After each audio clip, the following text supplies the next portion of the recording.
எல்லா புகழும் இறைவனுக்கே. குணாவுடைய குணா எவ்வளோ சிறப்பான படம், எந்த அளவுக்கு வந்துட்டு ஒர்க் பண்ண கடுமையான எஃபோர்ட்லாம் பண்ணி எடுத்த படம் அப்படிங்கிறது, இன்னைக்கு மஞ்சுமேல் பாய்ஸ் வந்ததுக்கப்புறம் எல்லாரும் அத போய் பார்த்துக்கிட்டு இருக்கிறீங்க.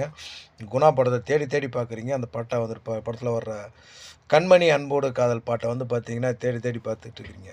அந்த படத்துடைய மிகப்பெரிய வெற்றி அப்படின்னு சொல்லி சொன்னோம்னா, அ என்ன பொறுத்தவரைக்கும் டைரக்ஷன், ஸ்கிரிப்ட் இதையும் தாண்டி வேணுவுடைய கேமரா. ஏன்னா, அந்த குகை முழுக்க வந்துட்டு பார்த்தீங்கன்னா, அன்னைக்கு இந்த அளவுக்கு வந்துட்டு எக்யூப்மெண்ட்ஸ்லாம் டெக்னாலஜி இல்லாத ஒரு காலம். அந்த காலகட்டத்திலே வந்து பார்த்தீங்கன்னா, அதுக்கு உள்ளலாம் கேமரா இறக்கி அந்த குகைக்குள்ள, அங்கலாம் ஒரு ஒரு இடமும் செட் பண்ணி, கேமரா ட்ராலி போட்டு, எடுத்த விதம்லாம் பார்க்கும்போது, நான் நேத்து கூட அந்த படத்த பார்த்தேன். அந்த அளவுக்கு எக்ஸ்ட்ரார்னரியா கமலுக்கு பிறகு எஃபர்ட் பெருசான்னு பார்த்தோம்னா, வேணுவுடைய கேமரா தான் சொல்லுவேன். அதுக்கப்புறம் இளையராஜா வந்து பார்த்தீங்கன்னா, பிஜிஎம்ல வாழ்ந்திருப்பாரு. எனக்கு தெரிஞ்சு அதுக்கு பிறகு இளையராஜாவோட படம்னா, அந்த மாரி அந்த அளவுக்கு ஒரு எஃபர்ட் பண்ண